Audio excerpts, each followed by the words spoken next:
कुछ बुजुर्ग मुसलमान हमारे कमरे में आए, बोले बाबा जी देश में इस समय जो हाल है, जो हालात हैं, इसके बारे में आप क्या लगता है, मुसलमानों के तो पीछे पड़े हैं। तो मैंने उनसे कहा कि मुसलमान होना अपने आप में गर्व की बात है, मुसलमान होना एक फख्र की बात है, बशर्ते कि वो मुसलमान हो। और मुसलमान से मतलब है मेरा मुकम्मल ईमान वाला, और मुकम्मल ईमान वाला कोई भी हो सकता है, फिर वो चाहे मुस्लिम हो, चाहे सिख हो, चाहे ईसाई हो, या मेरी तरह सनातन धर्म वाला एक मामूली सा अदना सा इंसान हो। तो मुकम्मल ईमान आना जरूरी है, और जब मुकम्मल ईमान आ जाएगा तो मुसलमानों का कोई क्या बाल वाका कर सकता है।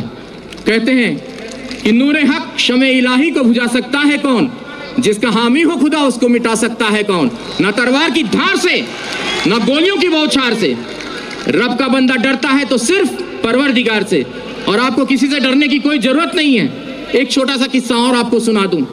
कश्मीर की ये सत्य घटना है, हमें हमारे गुरुजी ने सुनाई थी।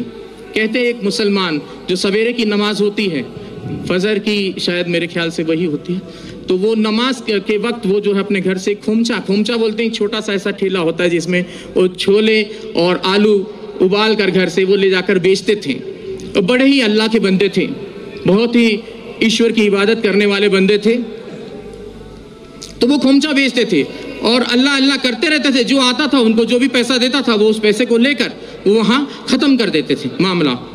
तो वो खोमचा चला लेते थे और दे देते थे किसी को, और कोई भी उनको, अब ऐसे भी लोग थे उस भीड़ में जो उनको खोटा सिक्का देकर चले जाते थे, और वो अल्लाह अल्लाह करने वाले व्यक्ति, उनका ध्यान सिक्के पर ना होकर अपने अल्लाह पर रहता था।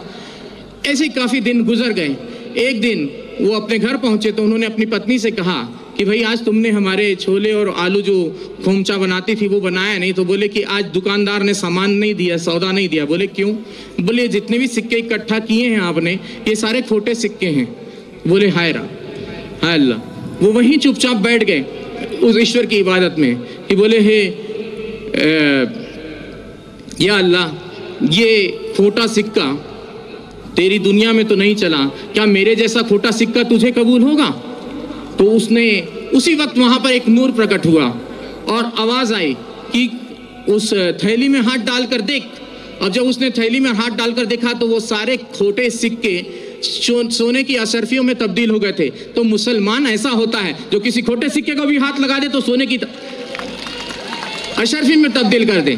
तो इस चीज़ का ख्याल रखना चाहिए, मुसलमान को किसी से घबराने की जरूरत नहीं है। और मैं पहले से और काफ़ी दिनों से, मुझे एक व्यक्ति ने कहा कि बाबा जी अब आप कलमा पढ़ के मुसलमान हो जाओ। तो मैंने कहा मुझे कलमा पढ़ने की जरूरत नहीं, मैं खुद ही पहले से जन्मजात ही मुसलमान हूँ। और मुसलमान का मतलब ये नहीं कि कलमा पढ़कर ही हो सकता है, मुकम्मल ईमान कहीं भी आ सकता है, चाहे वो हिंदू में आए, चाहे मुस्लिम में आए, चाहे सिख में आए, चाहे ईसाई में आए, चाहे किसी यहूदी में आ जाए, किसी में भी आ सकता है। मुकम्मल ईमान आना जरूरी है।